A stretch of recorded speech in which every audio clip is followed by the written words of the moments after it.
All right, everybody, this is Sheets, and as promised, I have a special guest on here, and he is Matthew Newell. He developed, and I'll get into more of it, big data tennis, which was whatever, an incredible source for tennis data. And he doesn't really run it full time anymore, but in keeping with my desire to educate people and learn myself, honestly, about tennis, which, as you know, I've been really, really fond of in attacking from DFS. There's now sports betting in New York, so there's a lot of betting opportunities as well for me and everyone else. And tennis is an underappreciated source of revenue as far as gambling. And so I want to just talk to him. I'm going to ask him about his history, ask him about tennis, and I got the same types of questions I ask about all the other, I don't want to call them fringe sports, but the other sports. And hopefully we'd all learn something. Matt, thank you very much for being here. I'm going to start right in. Tell me how you got into this. Did you play? Did you like to gamble on tennis? And tell me your history of tennis and how you got to big data tennis. For sure. Well, first of all, Eric, pleasure to speak to you. For those of you who don't know, the person I'm talking to right now, Eric, is a legend. So you are in really good hands. Really, for me, so I've been a player for a long time. I play all the time, playing for decades. Just really enjoy the sport. But off the court, really what happened, it was, if I'm getting my dates right, I think it was spring of 2018 is when the Supreme Court ruling came down that said Nevada no longer has the monopoly on sports betting. And it was really pushed by the state of New Jersey. So within like 2 weeks after that happened, New Jersey's got legal sports betting, including DFS. And then now, I mean, fast forward to now, I think it's either like 28 or 30 US states that have legalized sports betting, with a bunch more on the way. A couple you'll never see in there, your Utahs and Wyomings and stuff. So then the next question was, well, wait a minute, if this all of a sudden is going to be a pop, where do you go with it? The two things about tennis that are so interesting is, one, it's an international sport. Events, not just on the pro tour, but even kind of the stringer, second tier, around the world all the time. And there's almost no off season. You barely have an off season between Thanksgiving and January. So it's year round. And then the more research we did, it's the second most bet on sport in the world behind European football, or soccer as we call it here. And so all those stars lined up and we said, all right, we gotta look into this. The other thing that I love about it, about specifically on the DFS and betting side, is the variables are so reduced. You have one guy or one gal on one side, one guy and one gal on the other side. And that's it. Like, you don't have to worry about 11. You don't have to keep up with 11 people. You don't have to keep up with, just all these, who's on the injured list. You're injured, you're not playing. That's it. So it really cleaned up a lot of the math for us. So you started big data tennis in 2018, and what was your business model? In other words, you were just going to use that as a source for people that bet on tennis to get, I don't want to say picks, but to get data from which they can derive picks. Was DFS in your sites, or was it more for betting? Tell me a little bit about that. Yeah, so it could be used for both, and we had people that definitely used it for both. The only problem with DFS is not all, like the major sites, they mainly just cover the Grand Slam. So you really have just 4 times a year, those 2 weeks. And then the rest of the year is really when the kind of hardcore bettors came in. But I found some academic research from fairly recent, I think it was in the zeros, that said if you can hit a 72% win rate in any sport, you're going to be profitable. And it seemed like you would think that that's just like 55%, just cover the house and be above average, and you're going to have a win rate. So we found a third-party data provider, and what we wanted to do was kind of augment, like DFS has its own take on the success. They put their prices on the individual players, and then betting has their own over under, with American odds. And we really just wanted to provide that solid third party, no human emotion in it. So we would have things like, Federer being beat by some random player, and everyone in the world freaks out, but we're pulling from literally hundreds of thousands of data points from this database that we grew over the 3.5 years that we were in business. And our win rate, it would fluctuate depending on the tournament, but our win rate was solidly in the mid 70s. So if you followed it to the letter of the law, you're making money. The problem is, most people just dip in for the grand slams, which is fine. So you just don't have, using some old poker terms, you just don't have a large enough data set to you're either doing really well or poorly if you're not in it regularly. Well, let me just grill you on one thing that you said. So tennis, seeing as, I guess there are props also, but the main thing to bet on in tennis is just who wins. From the betting perspective. So when you say a 72% win rate, there are guys that are 4-1 favorites. You don't want to, when your win rate includes betting a bunch of 4-1 favorites, you don't want to cite your win rate, right? Or do you more? Or is that why it has to be so high at 72% for it to be profitable? Again, it was an academic study. What they were saying is that the 72% it allows for the house and then an acceptable amount of profit for you to be able to do this, to be able to do it full time. Okay. So I think the house got it to like a 58-60%, and then they built in that extra 10-ish% for the profits for the bettor. No, but the 72 the 72% win rate isn't the player win rate, it's the bettor win rate. Oh, okay. But again, I don't know why I'm hung up on this point. So, but if you are only betting guys that are minus 500s, for example, you need a win rate of more than 70%. Yes. That's absolutely true. But because of the volume of tennis betting that there is, Djokovic's going to be at negative 10,000 almost every time. But because of the volume of tennis, you've got ITF, you've got the ATP Challenger Leagues.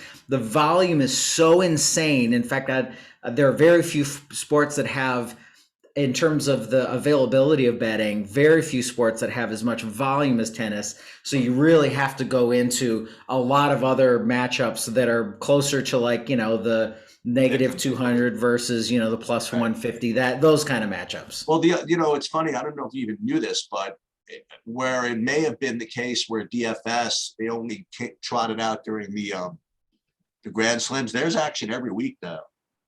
There's oh, good. It's crazy.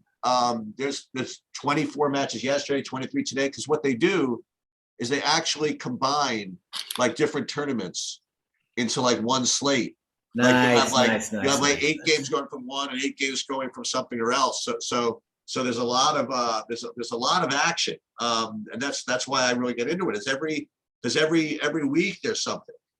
Every day, that's right. Mondays were, because a typical week-long tournament, Mondays you've got 64, 128 players. Like Mondays and Tuesdays, especially on the betting side, I mean, that's when I personally could be tracking 30, 40 matches on your average Monday. That it definitely takes the anyone who's not looking forward to having the Monday blues, it definitely puts a little spring in your step when you got a good Monday happening. Well, in daily fantasy sports, like most of the people who play actually relish the more games the better.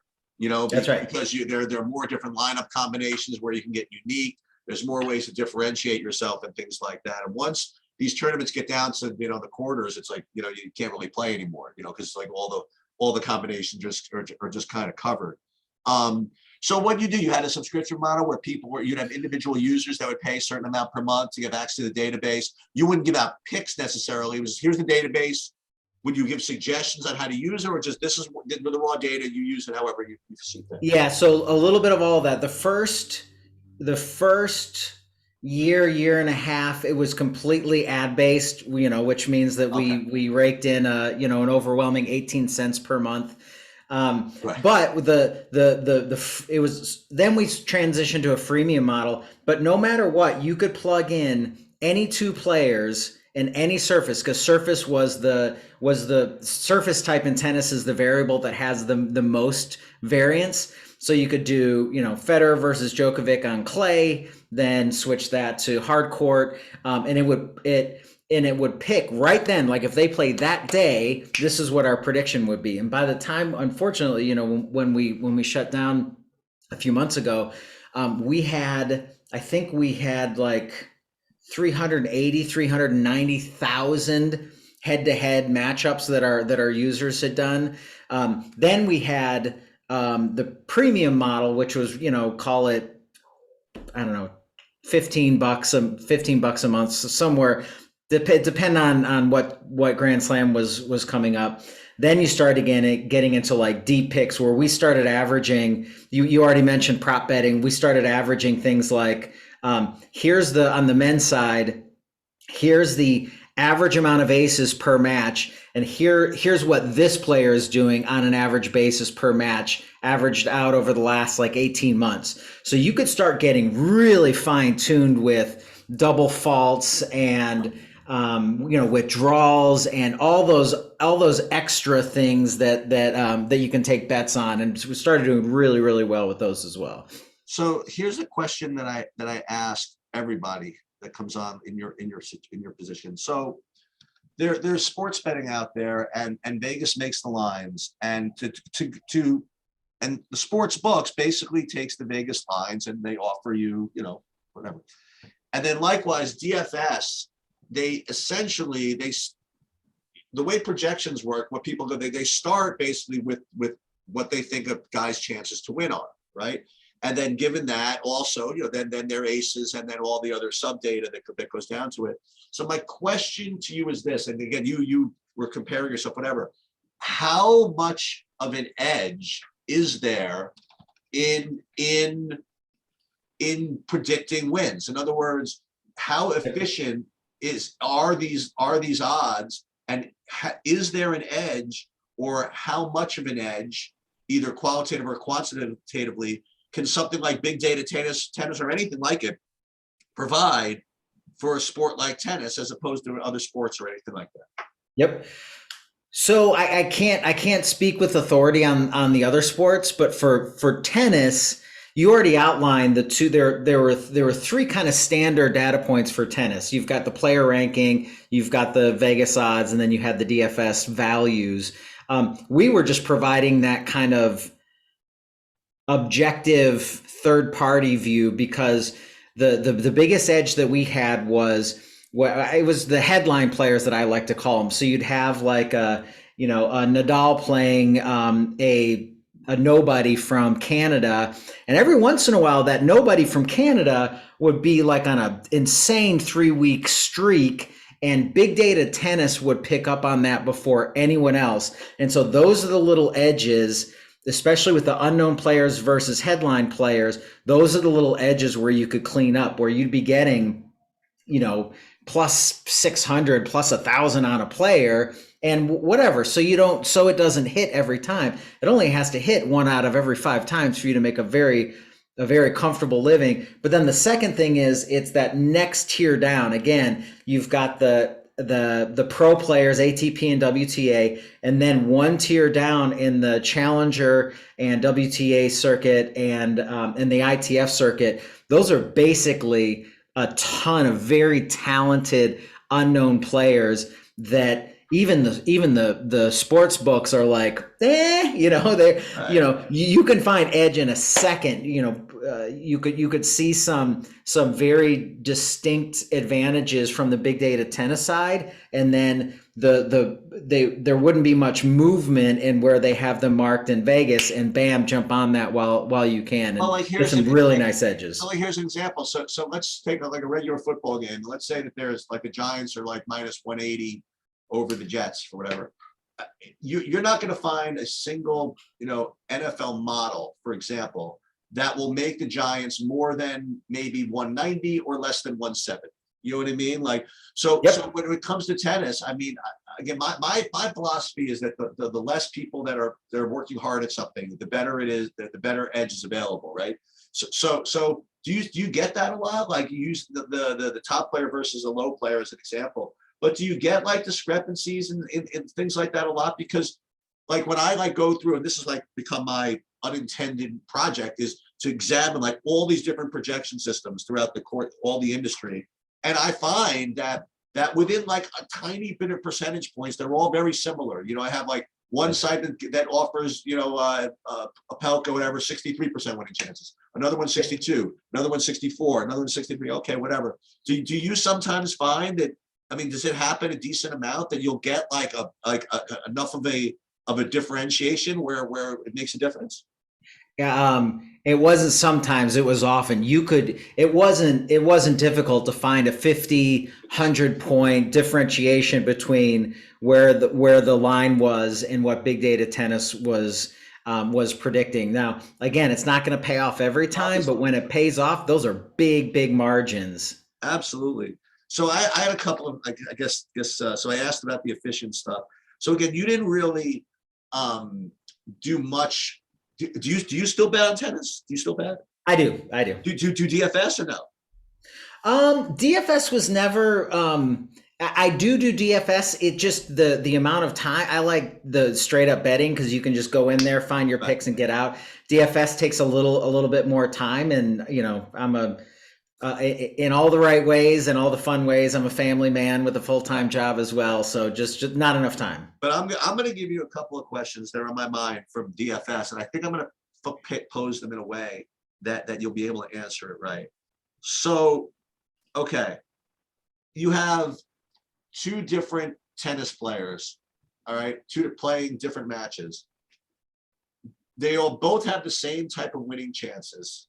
Okay, according to your data, whatever it is. So they're both going to have a similar median projection when let's say their aces are similar, everything is similar. Are there tennis players that by their style of play, by their nature, by whatever, are more volatile than another one? Okay, because when it comes to DFS, most people play tournaments, which you don't care really if you lose, as long as when you win, you like win a lot. Like you're looking for what they call ceiling, you know, and you have like two different NBA players that they're going to project on a median basis, on an average basis to have the same result. But the way the results distribute, you're going to want the guy that is more prone to high ceilings and low floors, as opposed to the guy that's just walk through the whatever. Is there something like that in tennis where you know, there's some guys that are just, even though you might project them for the same as somebody else, what a certain tennis player might have just that much more variance than somebody else? Yeah, 100%, absolutely. And it's, you know, and I'll say it's actually one of the best and worst parts of tennis. So before I get to that variance side, the one thing that I'll say is, let's say you have two players that have the exact same stats. The first differentiator that I would look at is actually the previous 3 weeks. That is going to be the most illuminating side of who's going to, if they have a matchup, is just that momentum. Tennis has a lot of momentum, built into it. But two examples of that variance that I'll give, one on the men's side and one on the ladies' side. And I'm fans of both of them. I've seen them both play live, and it's incredible. But there's a French player named Gael Monfils who's been on the tour 10, 12 years. He actually just won a tournament next week. He's one of the players, and the other one is a lady from Italy named Camilla Giorgi. And those are the two players. If they make it past like the third round, they're probably going to win. Right. The problem is they just rarely make it past. They just have such a volatile playing style that they're either out the first round or they win. And I've never seen anything like it. But when you get that bit of momentum from them, they're so much fun to watch play. Does that drill down into the individual matches? Because again, DFS rewards you for winning, quickly and with force. You know, like if you win 6-0, 6-0, you're just an amazing score. Does, Yep. and it's been suggested in our Discord there are some type of players that when they win they crush. You That's know, exact. and, I would, and I think both your analysis of DFS holds true in tennis. It's either win big or go home. Players like definitely on the Camilla Giorgi side and a little less, but still it still holds true with Monfils. But yes, in tennis, there really is that you're either crushing it or you're not there at all. And it's you definitely want to lean into those players. all right, next. But you also get burned by those players all the time too. So next, women versus men. So in DFS, you have the choice, between men. You could pick men players or women players in the same lineups. Now, when one is 3 out of 5 sets, they adjust the scoring for whatever it is and kind of normalize it. But in general, and I guess this probably factored into projections, but which type of player, was it be a men's player or a women's player, who would be more likely to put up like a 6-1, 6-1? I mean, because I've heard it argued both ways. It seems to me that when I watch it, like women just can break the other person, just seems to be a little easier. Men sometimes just have that incredible serve that they could stay in matches until 7-5, 6-4, kind of more often than women, where if women is not feeling it, they just get crushed. What is your thoughts on that in general? Because this actually comes from someone in my Discord. No, this is great. In fact, there was a great match yesterday. I'm gonna mispronounce her name, but the Cinderella story from the U.S. Open on the women's side. Her last name is something like Rakamantu, the British player. So she wins the U.S. Open came up through the qualifiers, 3 weeks of being maybe even 4 weeks of being undefeated, wins the U.S. Open, wins a cajillion dollars, plays a tournament yesterday, gets bageled 6-0 in the first, and then gets what's called a breadstick in the second, 6-1. Like, the variance on the women's side is much higher than it is on the men's side. So, and I think the data would back that up. That's actually a fairly easy analysis that I could go back and check. But I think when it comes to winning, the margins of the win are higher on the women's side in general terms than on the men's side. The men's side is for right now. This could change in a year. This could change in 2 years. But the men's side is so much more predictable, but also a little bit closer than the women's side. Well, I mean, so I know Bobby hasn't really stepped into the tennis realm. Okay. And again, it's, honestly, Bobby plays a little bigger and the prize pools are not really, that big to justify spending all that much time on it. But, I wonder, before I don't want to say wrap up, before I ask you about what your future could be. I mean, Bobby, you have any question, anything? Yeah, I mean, one thing is, first of all, I don't do DFS tennis, but I absolutely love tennis. I grew up watching tennis all the time. I've sort of tapped out a little bit over the last 8 years, more than I used to, and still I watch all the majors. I go to Indian Wells every other year to go to that tournament because it's close by. But I guess one question I sort of had, and this is probably a really dumb question, but it's something that always came up before whenever I thought about betting tennis, because it was so stuck in my mind from Davydenko, and then there was the Austrian player a few years ago, was the match fixing was so much more prevalent, especially at the lower tiers. And that's what I was just wondering how you deal with from a betting aspect, because it's a lot easier, obviously, to fix matches in tennis and get away with it than it is in basically any other sport, because it's really just you. And also you have the withdrawal element where you can forfeit, like Davydenko's big one where he won the first set 6-1, and then somebody made a live bet on it for 1.5 million or something, and then he retired the next set. Like, so things like that. I just was curious if there's any way to get around it, or if maybe that's sort of out of the realm of pro tennis now, and maybe it still exists in the lower levels, but it was a pretty big deal in tennis growing up that this was sort of known to happen as these guys, climb the ladder. What are your thoughts on that? Yeah, no, it's a great question, and certainly something to keep in consideration. I would say that it's the biggest controversy in tennis, of course, until last week with Djokovic going through all of his craziness. But it's still a problem. Again, because there's so much data in, no pun intended, so much data in tennis. They do look out for it. They've got an independent third party, whatever, looking for it. And actually the data provider that provided the millions of points of data to Big Data Tennis, they actually use that same data source to kind of weed it out. I do know this was last year. There were, I think it was a couple of Italian brothers who got, maybe not brothers, but at least an Italian player who was fined for clear match fixing. So but you're right. It's definitely at the lower levels. There's too much money on the pro circuit to even dabble, to even think about it. But when you're grinding it out on the ITF tour, and all of a sudden there's an easy 5K coming your way, you're gonna. So the couple of things they've tried to boost they've tried to, one, weed it out through the data, and two, they've tried to boost the lower paying tiers of tennis just to make it less of a factor. So I do think, Bobby, to your question, I do think it's less prevalent than, say, 10 years ago. Probably not entirely weeded out, but it's probably better than it's ever been. But I do say that the other sports don't have to. It's kind of the give and the take of a solo sport like this.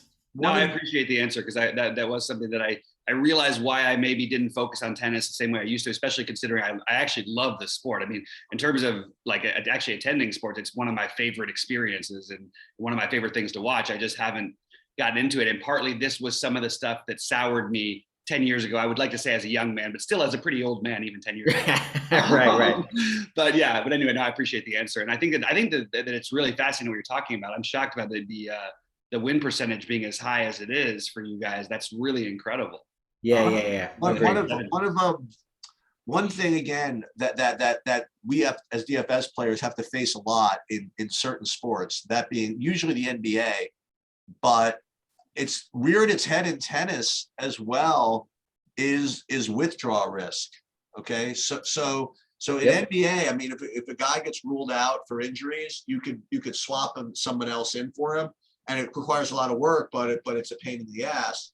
But in tennis, the way DFS works is once the first match starts, your lineups are locked in. So if someone drops out, your lineup is basically dead. And if it's the first round, it's if like your opponent is out, it might end up being better because you might get a lucky loser from the qualifiers that comes up and play. But past that first round, I guess you're just basically dead. Even if the person you're playing against drops out, your score is terrible. So you have that withdrawal risk. And it's funny, I played forever, and I'm actually shocked how many people withdraw from these matches due to injuries or due to whatever. Are there players that are more prone to withdraw? Is that part of your database? Is there any type of source you would recommend for people to look at to see many? Because there's no questionable tag in tennis. In basketball, they have an injury report where 11 in the morning the day before, they're like XYZ is questionable, so people can track it. It seems as though in tennis, nobody has a clue. And then there's no maybe because there's not enough money in it. And what are your thoughts on all that? Yeah, they keep especially on the injured side, they keep that as close to the vest as they can. So you can watch someone play 2 or 3 matches in a row and seemingly be perfectly fit, and then they withdraw for the 4th match because of an injury. And there's actually even in tennis, there's no proof of injury. It can be how do you prove a groin strain, right, something like that. So it's tough. I will say though, I think that how you articulated it is bad for tennis. I think that's a DFS problem, not a tennis problem. Oh, absolutely. And that it absolutely drives me crazy because it pushes people away from the sport, because that's just like you said, that's a huge variable. That your lineup, you can have the most beautiful, mathematically sound lineup in the world, and it's dead because someone stubbed their toe at a hotel in the morning, and that that's just that the DFS sites need to reconcile that specifically for tennis. Getting back to your core question though, I mean, you could bet big data tennis. We never. I mean, I guess we did do. We did have a 12-month rolling average. You could look up player stats by the individual, and we did have a 12-month rolling average of number of withdrawals for that player versus the either WTA or ATP average. So you could kind of back end your way into that analysis. It would just take a little bit of time. We didn't have like what you're saying, which is a really good idea. And if like a phoenix, we come out from the ashes, that's a really great list to publish on a weekly or a monthly basis. Those most likely to withdraw. Well, look, I'm gonna, I don't want to take more of your time, but so what I'm gonna do is I'm gonna stop recording in a minute because I want to talk to you more offline about this because I know that, listen, first of all, I know that with sports betting being legal, like in so many states, and now in New York, I mean, it's a zoo out there. I mean, like people want to bet on everything. And we, even as our own side, we're kind of going to be forced to do a little more sports betting stuff, just because of the demand for it. And with DFS as well, with there being action every week, I want to continue to expand that, and I want to, maybe we can revitalize the database. Maybe you could come on and be in the Discord. Maybe you could do a segment from time to time. Maybe we could do something. So hang in there once I stop recording. But thank you very, very much for coming, Matt. I know that everybody really, really appreciates it. And yeah, we hope to see you again. Well, I appreciate it. And before we sign off, first of all, thank you, Bobby. Thank you, Eric, for having me. I do know that there are going to be a bunch of big data tennis fans who hadn't seen me in 2022 and were asking around. So hi to everyone else. It was a very rabid, dedicated crew. So hi to everyone else and Happy New Year. Okay.